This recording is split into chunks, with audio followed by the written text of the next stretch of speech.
Bom dia a todos, vamos orar. Pai nosso que estais nos céus, santificado seja o vosso nome. Venha a nós o vosso reino, seja feita a vossa vontade, assim na terra como no céu. O pão nosso de cada dia dai-nos hoje, perdoa nossas dívidas, assim como perdoamos os nossos devedores. Não nos deixeis cair em tentações e livra-nos do mal. Senhor Jesus, nosso mestre e amigo, agradecemos, Senhor, a oportunidade do trabalho, a oportunidade do estudo, da reflexão e principalmente as oportunidades que nos concede no dia a dia de melhorarmos a nós mesmos e auxiliarmos também aqueles que precisam. Agradecemos, Senhor, a oportunidade deste trabalho, todos os estudos que foram feitos aos domingos. Hoje estamos encerrando esse projeto e daremos continuidade nos estudos do Evangelho de forma presencial no Centro Espírita Meimei. Que nós possamos nos manter sempre firmes ao ideal espírita cristão, que possamos estar sempre atentos a nós mesmos e dispostos a corrigir nossas falhas, a realizar a reforma íntima verdadeira, a nossa evolução espiritual. Iniciamos esse último encontro virtual muito felizes com a conclusão do trabalho e prontos para próximos desafios. Que assim seja. Hoje nós iremos estudar de O Evangelho segundo o Espiritismo, o capítulo 15, Fora da caridade não há salvação. O maior mandamento, o item 4. Mas os fariseus, tendo sabido que ele tapara a boca aos saduceus, se reuniram, e um deles, que era doutor da lei, foi propor-lhe esta questão para o tentar: Mestre, qual o grande mandamento da lei? Jesus lhe respondeu: Amarás o Senhor teu Deus de todo o teu coração, de toda a tua alma, de todo o teu espírito. Esse, o maior e o primeiro mandamento. E aqui está o segundo, que é semelhante ao primeiro: amarás o teu próximo como a ti mesmo. Toda a lei e os profetas se acham contidos nesses dois mandamentos. Anotações de Mateus. O Evangelho de hoje vem trazer um item que nós já estudamos em outra oportunidade, mas que se faz necessário sempre a revisão, a reflexão dessas palavras de Jesus, que apesar de nós conhecermos, estamos muito distantes da prática verdadeira. E Jesus compilou todos os mandamentos que eram estudados, trazidos por Moisés na época, em 2. Os 10 se transformaram em 2. Amarás a Deus sobre todas as coisas e ao próximo como a ti mesmo. Se nós fizermos isso, se nós realmente amarmos a Deus acima de tudo e amarmos ao próximo como nós amamos a nós mesmos, nós jamais cometeremos novamente as falhas que nós cometemos hoje. Então, que nós possamos trabalhar em nosso dia a dia esse amor verdadeiro a Deus e principalmente o amor aos nossos irmãos, que nós possamos vê-los realmente como irmãos. Hoje, como nós dissemos na oração, nós estamos finalizando esse estudo, esse trabalho, que já dura há mais de um ano. Estamos muito felizes com a conclusão, porque nós conseguimos finalizar mais um livro de André Luiz. Nós estamos, sim, tristes por deixar aqueles que nos acompanham de forma virtual, mas sabemos que a oportunidade de estudo sempre existirá, agora de forma presencial, no Centro Espírita Meimei, na cidade de Franca, na Vila Santa Terezinha. Fica o convite aos amigos que nos acompanham, a visita ao nosso centro, que vocês possam também ser trabalhadores e frequentadores e fazer parte da família de Meimei, que é muito bonita, muito grande e muito unida. Vocês irão perceber isso. Nós iremos hoje finalizar o livro Os Mensageiros. Nós deixaremos no final do vídeo uma imagem com os próximos livros da coleção de André Luiz, porque esse não é o final, esse é o segundo de muitos livros que ainda tem pela frente, uma continuação dessa história, dessa jornada de aprendizado que André Luiz nos trouxe, que também faz com que nós possamos viajar e aprender muito com as suas experiências. Na semana passada, o Brino comentou um pouco mais sobre o trabalho que o grupo em que André Luiz estava, constituído por ele, Aniceto e Vicente, estava realizando aqui na Terra, o estudo, o trabalho, o aprendizado que eles vinham acompanhando. E eles estavam, André Luiz, Vicente e Aniceto, juntamente com outros trabalhadores, participando de uma reunião espírita. E ele percebe o quanto é importante que nós estejamos concentrados e atentos quando estamos participando de uma reunião, de um trabalho, seja ele qual for. Porque ele nota que muitos dos que estavam ali naquela reunião estavam dispersos. Alguns estavam dormindo, outros estavam distraídos mesmo, às vezes estavam até olhando para aquele que comentava o Evangelho, mas a mente estava vagando. E aí nós fazemos uma reflexão: será que nós, espíritas, também nos comportamos assim nas reuniões em que participamos? Nós conseguimos estar atentos aos ensinamentos trazidos? Ou nós dispersamos, nós nos distraímos com facilidade e até mesmo dormimos às vezes? Nós precisamos refletir sobre isso para que nós possamos absorver mais daqueles momentos e também contribuir, porque os frequentadores da reunião contribuem com suas vibrações com o ambiente, e essas vibrações são recolhidas pelos bons espíritos e transformadas em benefício àqueles que precisam. E aí Aniceto explica a importância da vigilância do nosso pensamento. O Isidoro, que é o marido da Isabel, ela é encarnada, vivia na casa onde estava acontecendo aquele trabalho, e o Isidoro, ele era o marido, né? Ele foi marido dela na última encarnação e estava desencarnado, mas ali sempre junto, trabalhando com a família. Ele, o Isidoro e os trabalhadores que o acompanhavam, eles trabalhavam para diminuir os estragos, os prejuízos causados por aqueles que estavam dispersos, que prejudicavam um pouco o ambiente que poderia estar mais elevado. Então eles tratavam de despertar aqueles que estavam dormindo, de fazer com que aquelas pessoas que estavam distraídas voltassem a sua atenção à reunião. É claro que respeitavam o livre-arbítrio, mas eles faziam um trabalho de alerta aos encarnados, e aqueles que estavam em condições realmente voltavam a se sintonizar com o que estava acontecendo ali naquela reunião. Isabel, que estava ali na reunião também, proferindo muitas palavras, ela tinha um papel muito importante. Após o término daquele momento, ela vai para o trabalho do receituário, ou seja, ela iria receber indicações, e receitas médicas para aqueles sofredores e doentes que estavam ali.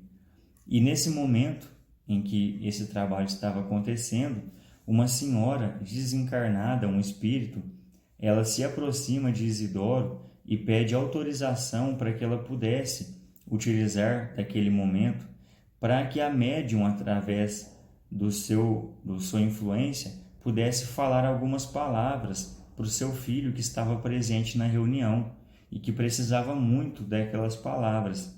O Isidoro, ele, respeitando a hierarquia, comunica um espírito superior naquela situação, naquela decisão, o Anselmo, e o Anselmo diz que não era possível, primeiramente porque o filho não estava em condições de receber aquelas palavras, e ela também não estava, e provavelmente aquele momento traria desequilíbrio a ela, mas que ela teria oportunidades, quando seu filho estivesse dormindo, de se encontrar com ele e conversar. E ela, resignada, aceita aquela orientação. E aí o André pergunta, observando tantos desencarnados sofredores que estavam acompanhando aquela reunião, ele pergunta o porquê de tantos espíritos irem receber o socorro ali, na Terra mesmo. Por que eles já não iam diretamente para as colônias, para os hospitais? E aí o Aniceto e o Isidoro explicam que muitos de nós, quando desencarnamos, precisamos ainda por um tempo do contato físico com os encarnados, para nos preparar para o auxílio e para a morada em colônias, e que muitos ali estavam nessa condição. E ele cita que tudo tem proveito na lei de Deus. Tudo que estava acontecendo ali era convertido em benefício àqueles espíritos, inclusive os que estavam dormindo, os encarnados, os que estavam dispersos, também contribuíam de alguma forma, infelizmente muito menos do que eles poderiam, mas a presença deles ali, de uma certa forma, contribuía com o socorro daqueles espíritos. Nós não estamos dizendo que não tem problema dormirmos na reunião, estarmos dispersos, é claro que não, e isso também traz alguns prejuízos, como nós citamos. Nós estamos apenas relatando uma fala de Aniceto de que nós sempre podemos contribuir com a lei de Deus. Tudo está andando conforme a lei de Deus, mas o nosso livre-arbítrio faz com que nós ainda caminhemos a passos muito lentos. Nós poderíamos caminhar a passos mais largos. Após encerrar aquela reunião, os trabalhos continuam, e a partir dali André Luiz, Vicente e Aniceto passam a trabalhar no amparo de várias pessoas que necessitavam em várias situações. Nós iremos citar algumas delas. Primeiramente, eles vão ao necrotério, onde estava o corpo de uma jovem que havia desencarnado recentemente, e o seu espírito estava ali, junto ao corpo, demonstrando muito medo. Eles percebem que ao lado do seu corpo, onde estava também o seu espírito, havia um outro espírito, um espírito bom, um espírito que estava ali para auxiliar, e se tratava do noivo que ela havia tido durante a sua encarnação, que estava ali para auxiliá-la. Mas ela, ao vê-lo, ela fica com muito medo e se esconde, tenta se esconder ali. E o Aniceto explica a importância do preparo religioso, até mesmo para a morte. Nós precisamos nos preparar, inclusive, para a desencarnação, para a morte do nosso corpo. E aquela jovem não havia se preocupado com a questão religiosa e com a sua preparação espiritual. Por isso aquela dificuldade, mas que ela tinha os seus méritos e iria receber o amparo naquele momento. Então Aniceto se aproxima daquele jovem, do noivo, espírito, e diz a ele que ele precisaria se afastar um pouco, que ele, Aniceto, iria auxiliá-lo na sua missão. Então Aniceto se aproxima dela e ela, acreditando que ele era um médico, ela diz: "Nossa, que bom, doutor, que você chegou. Eu estava tendo alucinações com meu noivo, que já morreu há um tempo, e estava com muito medo. Agora sim o senhor pode me indicar o tratamento necessário." E o Aniceto diz que sim, ele estava ali como médico para auxiliar e que agora ela precisava repousar, ela estava muito cansada de tudo aquilo. Ela concorda e aí o Aniceto aplica um passe e rapidamente ela dorme. Aí sim o seu noivo pode se aproximar e, através da volitação, ele a conduz até um local de amparo. Uma cena muito bonita, inclusive. E após aquele momento, eles vão a um hospital, eles estavam em trabalho, e ao chegar ali, eles se deparam com um homem ainda encarnado, mas em estado de desencarnação. Ele já estava em coma, a sua família estava ali no quarto juntamente com ele, e estava na hora da sua desencarnação. O processo já estava ocorrendo. E aí o Aniceto coloca a mão na fronte de André Luiz e a sua visão se amplia rapidamente. Ele passa a ter uma visão muito detalhada do corpo daquele homem. Então Aniceto utiliza aquele momento para um estudo do corpo e do organismo humano. E André Luiz fica maravilhado em ver todo o funcionamento do corpo, como a lei de Deus é perfeita, como a criação de Deus também é perfeita. Então aquele momento é utilizado para um grande aprendizado de André Luiz. Nós não iremos aqui relatar os detalhes, fica o convite para que vocês possam admirar as falas de André Luiz a respeito do que ele observou no livro. Então, após aquele rápido momento de estudo, o Aniceto retira a mão da fronte de André Luiz, aquela visão logo se desfaz, ele retorna, a sua visão retorna ao ambiente em que eles estavam, e um espírito feminino se aproxima, que era o espírito da mãe daquele homem que estava ali em processo de desencarnação. E ela pede ajuda para Aniceto no desligamento do corpo daquele homem, do espírito do corpo, porque infelizmente ele não havia se preparado para a sua desencarnação e inclusive não havia cuidado de seu corpo. Nós precisamos cuidar do nosso corpo. Não estamos dizendo que devemos cultivar a vaidade, a luxúria, jamais, mas nós precisamos sim querer que o nosso corpo esteja saudável, com uma alimentação equilibrada, com uma atividade física que é muito importante. Nós precisamos cuidar de nós mesmos e principalmente de nossos pensamentos que se refletem no nosso corpo e em nossa saúde. E como aquele homem não havia cuidado de nada disso, ele estava com dificuldades na sua desencarnação, estava sofrendo até. E o Aniceto, para auxiliar naquela situação, ele estende as mãos sobre aquele homem e rapidamente ele apresenta uma grande melhora na sua saúde. Os aparelhos indicam que tudo estava voltando ao equilíbrio e o médico, muito surpreso em ver aquela melhora repentina, comunica à família que o estado dele já estava muito melhor, que eles poderiam sair para descansar um pouco e depois eles retornariam. E aí nós vamos perceber que Aniceto utilizou daquela técnica, daquele melhoramento rápido, para que a sua família se afastasse, porque as suas vibrações da família, não aceitando a desencarnação daquele homem, também estavam dificultando o processo. E aí quando eles se dispersam e deixam de vibrar daquela maneira, facilita o desligamento daquele homem. E aproveitando o momento, o Aniceto inicia o desligamento, a desencarnação daquele espírito que ainda estava encarnado.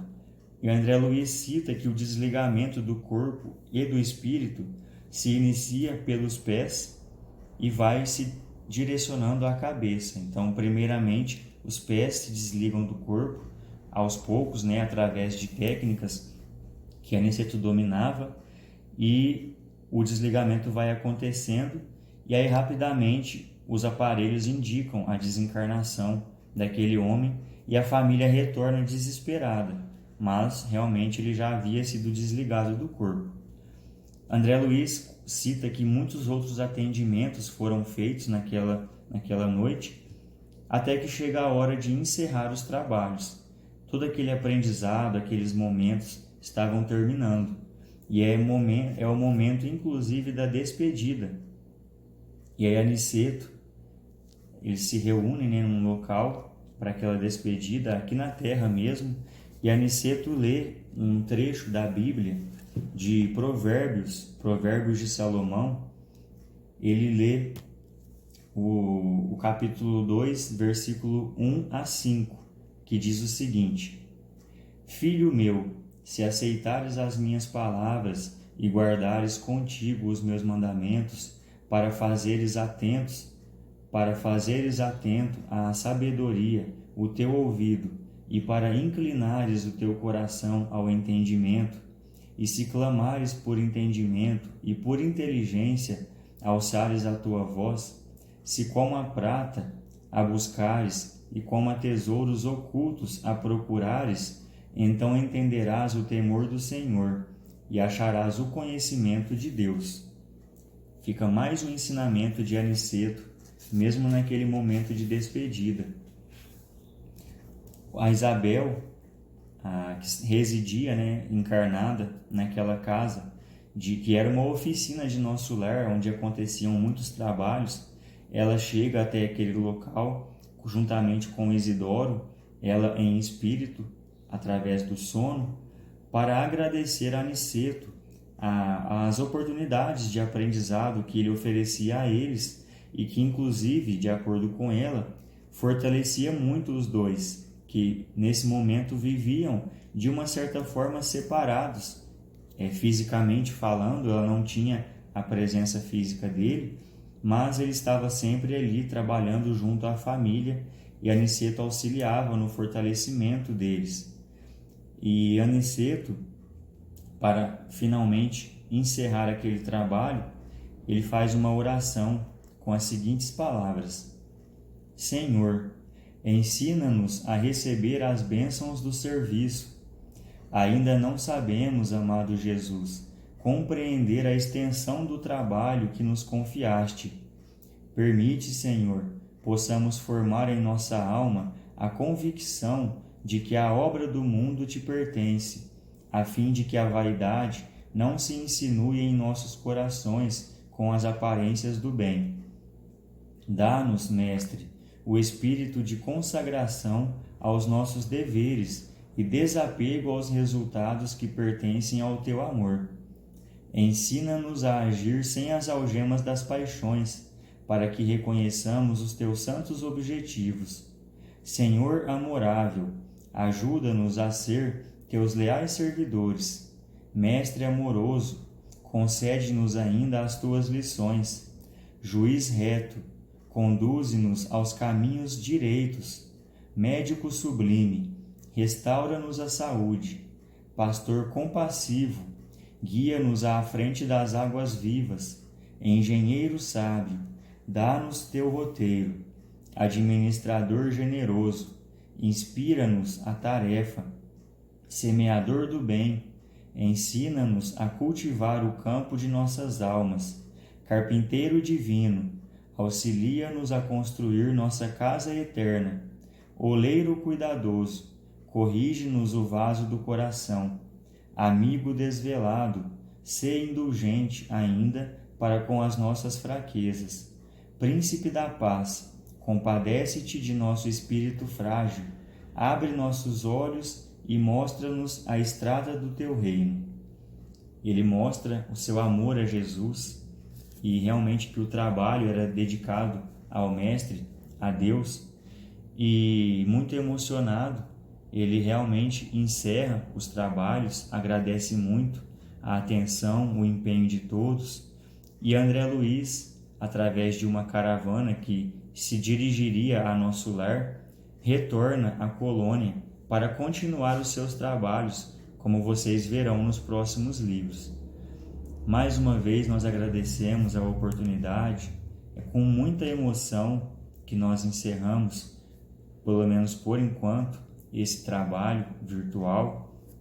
Foram momentos muito significativos para mim, para o Brínio, acredito que para vocês também, e foram muitos aprendizados. Vocês verão, ao ler esses livros, que cada vez que nós lemos, a impressão que nós temos é que nós nunca havíamos lido, de tanta informação que nós conseguimos absorver. Então agradecemos de coração a atenção de todos até aqui, a paciência, pedimos desculpa por algum erro que talvez tenhamos cometido e nos encontraremos com certeza no Centro Espírita Meimei agora de forma presencial. Isso também é um motivo de muita felicidade. Uma boa semana a todos, nós agradecemos a atenção e que Deus abençoe a boa vontade e a vontade de melhorarmos, que todos nós com certeza temos. Muita paz e até mais.